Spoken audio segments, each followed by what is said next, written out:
पुरेशी अमाऊंट ही सरकार तयारीला देते. ठीक आहे. प्रसाद लाड. महोदय, सन्माननीय भाई गिरकरांनी इंडियन क्रिकेट टीमचं अभिनंदन केलं. माझी विनंती दोन आहेत की 17 वर्षांनंतर वर्ल्ड कप भारताने जिंकलेला आहे, तर या विधिमंडळाने सर्वानुमते एक ठराव अभिनंदनाचा करावा आणि तो बीसीसीआयला पाठवावा. आणि आपल्याच या विधिमंडळातील विधानसभेचे सदस्य सन्माननीय आशिष शेलारे बीसीसीआयचे खजिनदार देखील आहेत, त्यामुळे त्यांचं देखील अभिनंदन आपण या सभागृहातून केलं पाहिजे अशी माझी विनंती. गटनेते पाहिजे ना, अहो बोला ना. ठीक आहे. याच्यावरती गटनेत्यांच्या बरोबर बोलून आपण ठरवू.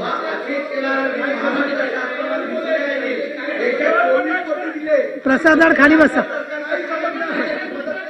प्रसाद लाड.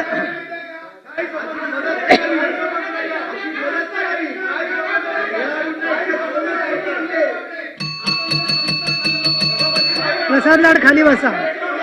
चला ठीक आहे. तुमची मतं घेणार आहे त्याच्यावर. हे पहा, अभिनंदनाच्या प्रस्तावात काय उल्लेख करायचा याच्यावर गटनेत्यांच्या. तुम्ही खाली बसा सगळे. आता लाडसाहेब तुमचा मुद्दा कळलाय. तुम्हाला बोलायला दिलं कशासाठी आणि तुम्ही करताय काय? खाली बसा. चला. नाही नाही नाही, असं नाही. मुद्दा असा आहे की गटनेत्यांच्या. अहो लाडसाहेब, हा सगळा विषय तुम्हाला प्रश्नोत्तराचा असू द्यायचा नाही का? हे पण गटनेत्यांच्या मीटिंगमध्ये ही सगळी चर्चा होत असते आणि त्याप्रमाणे आपण प्रस्ताव करू. आता वादविवाद करू नका त्याच्यामध्ये. नाही नाही, असं काय मला तुम्ही धमकावू नका. खाली बसा. नाही नाही नाही, असं नाही चालणार. म्हणजे याच्यावरती चर्चा होणार. तुम्ही म्हणाल तसं. दरेकर तुम्ही गटनेते आहात, तुम्ही असं या गोष्टी समजावून सांगितल्या पाहिजेत त्यांना. त्याला खाली बसा 1 मिनिट. चला. त्या एपा प्रस्ताव तुम्ही म्हणाल त्याचा विचार करून गटनेत्यांच्या मीटिंगमध्ये होईल फायनली. तुम्ही उगाच गडबड करू नका. काय दरेकर? प्रसाद लाड. सभापती महोदय, काय दरेकर बोला.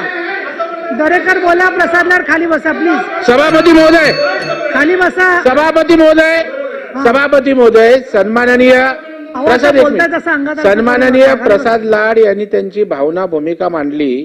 त्याचा एवढा अगदी अंगावर सगळ्यांनी यायची काही आवश्यकता नाही. आशिष शेलार बीसीए मध्ये काम करत आहेत आणि ती टीम त्या ठिकाणी माझ्या पूर्णतः होऊ दे ना. सभापती महोदय, त्यांनी बोलायचं नाही का? त्या सभासदाला त्याचा अधिकार नाही का? सभापती महोदय, कारण नसताना राजकारण करू नका. त्यांनी काय बोलायचं हे ठरवणार का? राजकारण करू नका. आणि याच्या अगोदर केलेलं नाही का? कारण रेकॉर्ड तपासून. याच्या अगोदर केलं नाही का? कारण तुम्ही रेकॉर्ड तपासून झाला का? मुद्दा मांडून झाला का? नाही, याच्या अगोदर पण केलंय ना. अहो पण एवढा अगदम करायचं काय कारण आहे? हे पहा, तुम्ही सगळेजण लक्षात घ्या.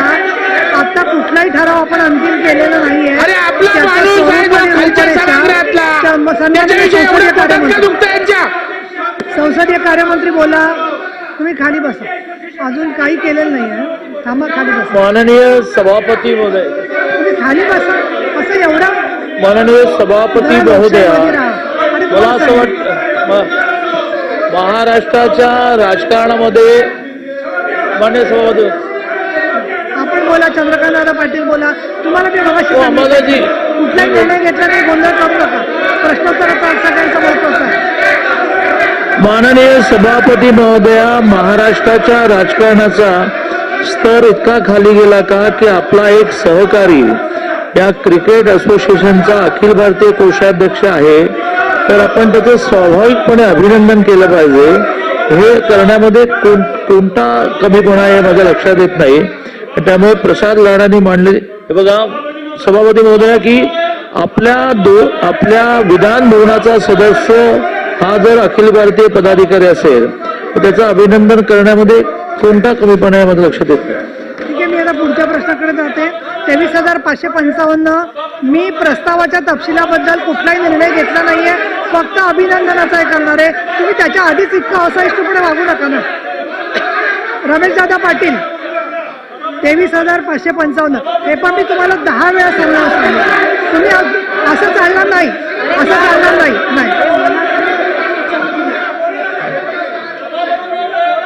नाही रे, प्रश्न काय करणार? प्रश्न घ्या. रमेश पाटील. प्रसाद लाड. तुम्ही सगळे खाली बसा. तसा मी परवानगी दिलेली नाही कोणाला.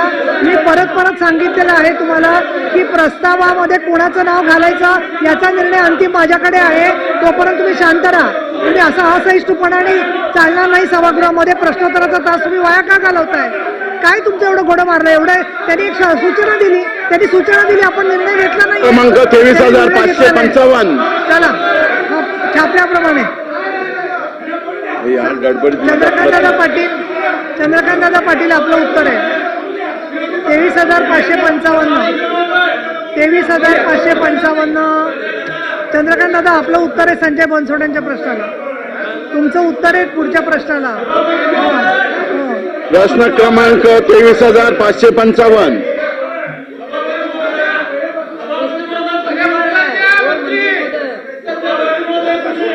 पुकारला 23,500. प्रश्न क्रमांक 5. छापल्याप्रमाणे दुसरा प्रश्न पुकारला का तुम्ही? हो दुसरा पुकार आहे. पहिल्या प्रश्नाला काही चांगले उत्तर द्यायचे ते नंतर सभा पटलावर बोलतो. त्याची तयारी नाहीये कोणाचीच. दुसरा प्रश्न छापल्याप्रमाणे. मी 100 वेळा समजावून सांगितलं. मी कोणाला परवानगी दिली नाही तरी तुम्ही कारण नसताना मुंबई- दबाव आणताय. नाही मुंबई मोरा जल वाहतूक संकटात आलेली आहे. आमच्या पाडवींचा एक पुढचा प्रवासामध्ये 75% घट झालेली आहे. उरण लोकल सागरी सेतू चालू झाल्यामुळे तुम्ही खाली बसा.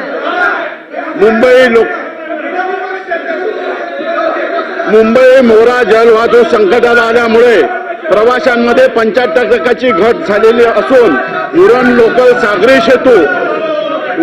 लोकल व सागरी सेतूमुळे 75% प्रवाशांची घट झालेली आहे.